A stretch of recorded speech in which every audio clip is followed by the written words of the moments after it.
Salut tout le monde, j'espère que vous allez bien. Aujourd'hui, on se retrouve pour analyser le Bitcoin et l'Ethereum. Je vais aussi vous montrer le trade que j'ai fait sur le AVAX. Donc, c'est un trade que je suis encore dedans parce que c'est un trade en swing trading. Donc, ça va prendre plusieurs jours avant que soit je me fasse stop loss ou que j'ai mon take profit. Donc, on va aller checker ça sur TradingView. Mais juste avant, je voulais vous montrer la map générale qui est plutôt mitigée parce qu'on a quelques altcoins qui font de très bonnes performances. On voit que le BSV, le HNT, donc on a aussi le TIA qui est très bien puis le bank également. Mais sinon, le reste, c'est plutôt dans le rouge. Donc, on va aller voir directement sur TradingView. Donc, on peut voir pour le Bitcoin, on a vraiment confirmé notre breakout avec la chandelle qu'on a juste ici. Donc, pour moi, je pense qu'on peut aller chercher la liquidité au 48 200 $. Ça ferait pas mal de sens qu'on vienne chercher ce niveau-là, qui est en gros, comme vous vous rappelez, c'est ce niveau-là qui correspond à une zone de liquidité très importante. Donc, je pense qu'on pourrait venir le chercher dans les prochains jours. Fait que moi, je vais surtout être en long sur le Bitcoin. Donc, je suis en long sur l'Ethereum et sur le AVAX. Mais sinon, sur le Bitcoin aussi, je vais essayer d'avoir un setup intéressant. Parce qu'on peut voir juste là qu'on est venu en 12 heures chercher la Fairwell Gap en 12 heures. Donc ici, on pourrait directement pump puis venir chercher les 48 200 $. Puis en plus, si on va en plus petit time frame, on peut voir que directement, ça s'est fait racheter juste là. Donc c'est un très très bon signe. Ça veut dire que ici, c'est peut-être notre bottom. Puis après ça, qu'on venait chercher les 48 000 $. Puis sinon, si on vient dump ici, on a toujours une autre possibilité. C'est qu'en gros, si on va en 1 heure, je vous avais montré hier la zone de demande qui est juste ici, puis que quand on a eu notre dump cette nuit, on n'est pas venu chercher ce niveau-là. Donc, pourquoi pas venir faire une sorte de recherche de liquidité ici avant de repartir. Mais moi, je pars plus du principe que ici, ça va être notre bottom. Puis après ça, on va venir chercher la zone des 48 000 $. Donc, c'est vraiment ça que je vais regarder à plus court terme. On peut voir également que on a une zone de liquidité qui est assez importante. C'est cette zone-là. C'est qu'en gros, si on va sur la heatmap qui est juste ici, on peut voir qu'on a de la liquidité qui commence à s'accumuler en dessous de ce niveau-là. Puis après ça, on a également énormément de shorts qui sont plus au nord. Donc, qu'est-ce que moi je regarde à plus court terme, c'est qu'on vienne chercher ces niveaux-là, qu'on aille faire une réintégration pour après ça venir pump puis venir chercher. On peut voir ici qu'on commence à accumuler pas mal de liquidité. Donc, directement ici, on peut voir qu'on avait de la liquidité. La liquidité, puis en plus, ici, on en accumule également. Donc, ça fait qu'on a beaucoup de shorts qui se sont placés ici. Donc, par exemple, des gens, ils ont shorté ici, avec, par exemple, un stop loss sur ces environs-là, avec, je sais pas, un take profit plus bas. Donc, ça fait qu'on a énormément de stop loss placés sur ces niveaux-là. Donc, c'est pour ça que moi, je vais essayer d'avoir un long pour venir les chercher. Mais avant ça, je veux que la poche de liquidité qui soit juste ici soit prise. Donc, pour l'Ethereum, je vous avais partagé hier une analyse sur Twitter qui, en gros, montrait qu'on était sur une zone de supply juste ici. Donc, on pourrait venir chercher la zone de Fairwell Gap en 4 heures qui était juste là. C'est vraiment ça qu'on est venu faire. On est venu chercher la zone de Fairwell Gap pour après ça venir pump. Donc, ben, c'est ça que je suis rentré en long. Donc, j'ai rentré sur ce setup-là. Donc, on peut aller voir sur TradingView. On peut voir juste là la zone de Fairwell Gap qui est juste ici. On peut même aller en 1 heure, on va mieux le voir. Donc, en gros, on a notre zone de Fairwell Gap en 4 heures. Puis, qu'est-ce qui était très important, c'est qu'ici, on est venu chercher de la liquidité en dessous du range qu'on avait juste là. Donc, on avait formé un range ici. On est venu chercher de la liquidité en dessous. Après ça, on est venu pump. On est venu faire un break of de structure. Donc, ça veut dire qu'ici, on est passé de baissier à plus court terme à haussier. Donc là, logiquement, le dip qu'on a ici devrait se faire racheter. Donc, c'est pour ça que je suis rentré en long. J'aurais eu, ça c'est un petit peu triste parce que, en gros, si j'aurais pu poser un ordre en limite. Je ne l'ai pas fait, mais j'aurais pu poser un ordre en limite sur l'ordre bloc qui est juste là, en 1 heure. Donc, c'est ça. Si j'aurais posé un ordre en limite, ça aurait été pas sur la Fairwell Gap qui était juste là, ça aurait été sur l'ordre bloc. Donc, j'aurais eu vraiment une entrée parfaite. Donc, ça ressemblait à un trade de ce style-là. Mais bon, c'est pas si grave parce que ce matin, j'ai pu entrer encore en long. Donc, ça aurait fait un trade qui aurait été très très bien. Puis en gros, c'est que j'aurais un stop loss un petit peu plus serré. Puis j'aurais eu un 3.63R au lieu d'un 2.55. Mais bon, c'est pas si grave. Ça reste que ce matin, j'ai quand même réussi à avoir une bonne entrée juste là. Donc, pour l'instant, ça va vraiment bien sur l'Ethereum. Je vais vraiment regarder à plus court terme, voir comment il va réagir sur ces niveaux-là. Parce qu'on peut voir qu'on a une petite zone de supply juste ici. Puis en plus de ça, on peut voir qu'on a une zone de Fairwell Gap juste là. Donc, je vais regarder qu'est-ce qui va arriver sur l'Ethereum. Mais si ça continue d'être autant bullish sur le Bitcoin, je pense que l'Ethereum aussi va bien partir. Puis que je pense qu'on pourrait venir chercher un niveau plus haut sur l'Ethereum au 2450 $. Aussi, je voulais vous montrer le graphique de l'Ethereum Bitcoin. Donc, en gros, je me suis un petit peu trompé sur ce graphique-là. Ben même, j'avais pas raison là, sur ce niveau-là. Donc, en gros, c'est que moi, j'ai changé quelques bitcoins que j'avais en Ethereum. Donc, je les ai changés sur ce niveau-là. Ben là, on peut voir que logiquement, ici, j'aurais pu avoir un meilleur prix là, ici, mais bon, c'est pas si grave que ça. Je pense que long terme, ça reste que c'était un bon point d'achat. Puis je voulais pas qu'on fasse quelque chose comme ça, puis que je puisse pas changer mes bitcoins en Ethereum. Donc, c'est pour ça que je suis quand même content de ce niveau-là, qui, ben, même si oui, long terme, ça va être bon, mais court terme, bon, j'aurais pas avoir un meilleur niveau. Donc, je pense que c'est ce plus court terme, mais je pense qu'on pourrait revenir un petit peu plus bas là, sur ce niveau-là. C'est juste que si on va en daily, c'est que en gros, j'avais vu pourquoi j'étais rentré en. J'avais changé mes bitcoins en Ethereum, c'est parce que, en gros, c'est qu'on avait eu ça ici. Donc, on avait break la trendline qui était juste là. Puis après ça, pour moi, ici, on venait plus faire un pullback. En plus, on avait une déviation en bas du range, donc en bas de ce niveau-là, là, dans le fond. Donc, logiquement, ici, on aurait du pump, mais bon, c'est pas si grave. On peut voir qu'ici, on a finalement dump. Mais je pense qu'on arrive sur des niveaux qui sont très, très, très intéressants pour changer ces bitcoins en Ethereum. Je pense qu'à long terme, là, qu'on les échange là ou là, je pense pas que ça va changer grand-chose. Je pense que ça va être ici la zone de bottom. Donc, long terme, je pense qu'on va faire ça comme ça sur l'Ethereum Bitcoin. En gros, là, je pense que qu'est-ce que j'ai fait, c'est que c'est comme si j'aurais, par exemple, acheté du Bitcoin ici, puis qu'on aurait dump ici avant de pump. Donc, c'est pas si grave que ça. C'est juste pour donner un exemple, mais même si on en a acheté à 20 000 au lieu de 16 000, ça reste que long terme, c'est un très bon point d'achat. Fait que je pense que c'est un petit peu ça qui va arriver. C'est juste que je suis pas rentré sur le bottom parfait. Mais c'est comme si j'aurais genre acheté du Bitcoin à 20 000 puis qui serait descendu à 16 000 juste après. Mais ouais, je pense pas que c'est si grave que ça. Ça reste que long terme, comme je vous dis, c'est un très bon point d'achat pour moi sur l'Ethereum Bitcoin. C'est sûr que vous autres, vous devez aussi checker vos graphiques, c'est juste mon avis, mais je pense qu'ici, on est sur un point très intéressant pour l'Ethereum Bitcoin. Donc, je suis également entré en long sur le AVAX. Donc, pourquoi je suis rentré en long sur le AVAX? C'est assez simple. En gros, c'est qu'on est venu chercher la Fairway Gap en daily qui était juste ici.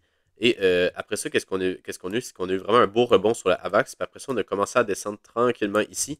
Puis en gros, c'est que pour moi, qu'est-ce qu'on a fait ici? C'était vraiment un bottom. Après ça, on a fait un deuxième bottom, donc une sorte de double bottom. Puis que ici, d'après moi, on va s'extraire sur le AVAX. Puis qu'on va partir, venir chercher. Moi, personnellement, je veux voir venir toucher la trendline. Puis après ça, je vais voir qu'est-ce qui se passe. Donc, je suis rentré ici. Je veux minimalement qu'on vienne chercher la trendline. Puis après ça, ben, si on n'est vraiment pas capable de la briser, puis que je vois qu'on a de la misère, ben là, peut-être que je vais changer, puis je vais clôturer mon trade. Mais pour l'instant, ça semble très très bon sur le AVAX. Puis en plus, ici, on peut voir qu'on est juste venu chercher la Fairway Gap en 12 heures. Donc, le petit dump qui est ici, c'est vraiment normal. Puis je pense qu'ici, on a quelque chose de très bien sur le AVAX qui est en train de se matérialiser.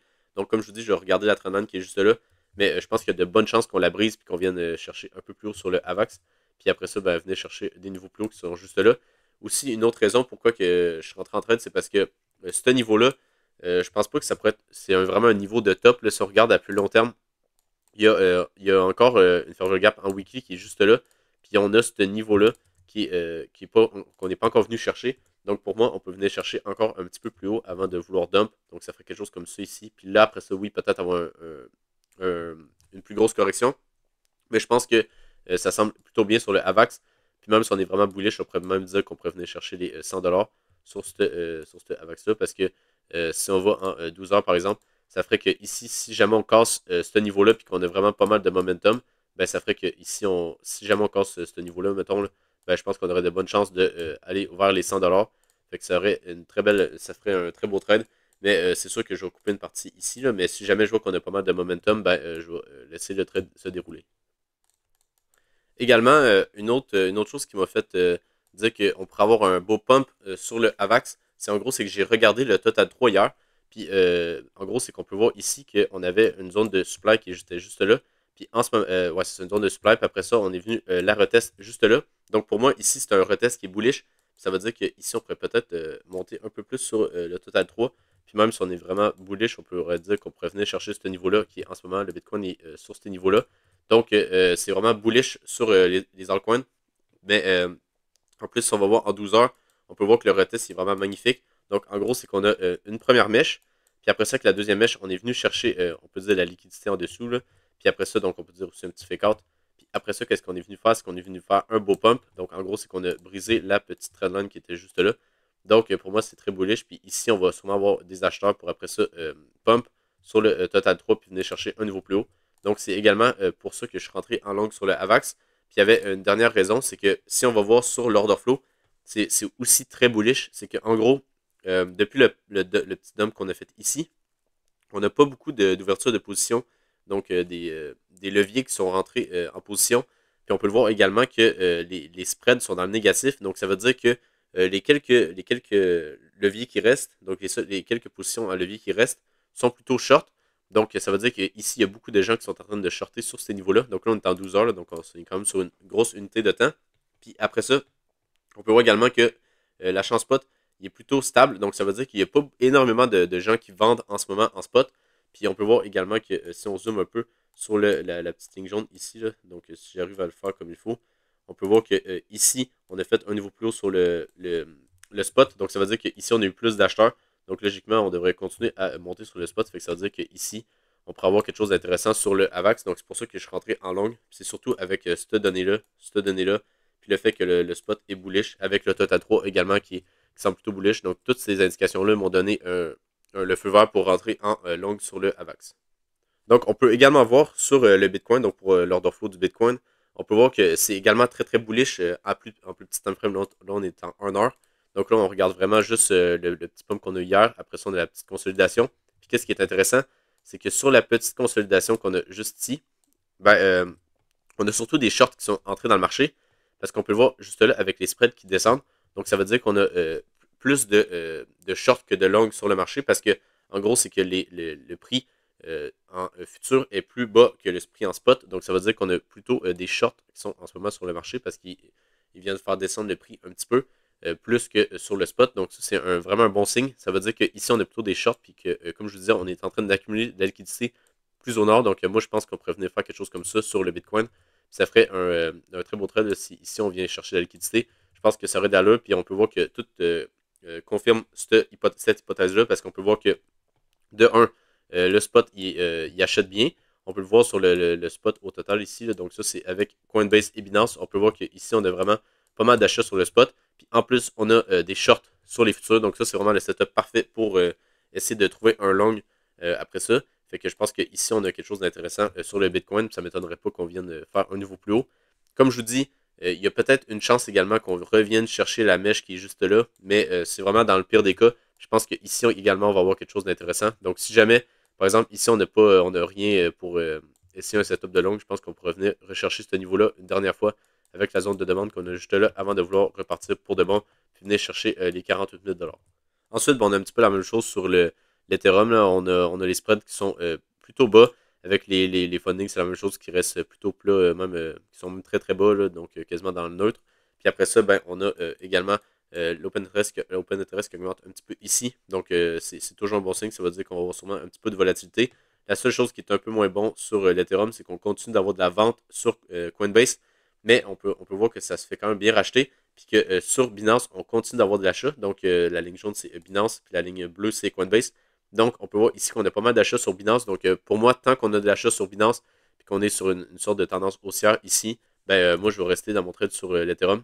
Puis on peut voir ici sur le total également qu'on continue d'avoir pas mal d'achats sur l'Ethereum. Donc pour moi, vraiment, toutes les indications en ce moment sont pour qu'on continue de pump. Puis après ça, ça va vraiment dépendre aussi. On a l'annonce de l'ETF qui va arriver bientôt. Donc ça va vraiment dépendre de tout ça. Mais je pense qu'on pourra avoir, comme je vous dis, un dernier pump sur le Bitcoin et l'Ethereum, au moins jusqu'aux 48 000 $. Donc, on va finir sur l'order book du Bitcoin. Donc, on peut voir ici qu'on a un petit peu la même chose que dans les derniers jours. Donc, en gros, c'est qu'on a des ordres plus au sud, des ordres plus au nord. C'est sûr qu'on peut voir ici qu'on commence à avoir pas mal d'ordres de vente sur les 48 000. Donc, je pense qu'on va venir les chercher parce que souvent, qu'est-ce qui arrive, c'est que quand on a autant d'ordres de vente, c'est que le marché va venir les chercher. Puis après ça va dépendre. Si jamais on a assez de force, ben, on va les passer. Puis on va continuer, par exemple, aux 49 000, aux 50 000. Mais si le marché n'est pas assez de force, ben, on va se faire rejeter. Donc, par exemple, hier, on peut voir qu'ici, il y avait beaucoup d'ordres de vente. On est venu les chercher, mais on n'a pas eu assez de force pour. On a eu justement assez de force pour qu'on continue de pump. Donc, c'est pour ça qu'on a eu un breakout. Mais par exemple, si on n'aurait pas eu assez de force, ben, on serait fait, par exemple, rejeter, puis on aurait peut-être venu retester la zone de demande ici. Donc, par exemple, faire quelque chose comme ça avant de pump. Donc, c'est juste pour dire que ici, ça va être une zone intéressante vers les 48 000 parce qu'on peut voir que c'est une zone de résistance sur le graphique. On peut le voir justement avec les ordres également en limite qui sont bien placés sur ces niveaux-là. Donc, si t'as aimé la vidéo, n'hésite pas à t'abonner. Tu peux aussi aller t'abonner sur Twitter. Je fais des posts assez régulièrement. Je vous montre tous mes trades comme que je fais sur YouTube. Donc, si jamais ça t'intéresse, n'hésite pas à aller checker. Sinon, je te souhaite une bonne journée, puis on se revoit pour une prochaine vidéo.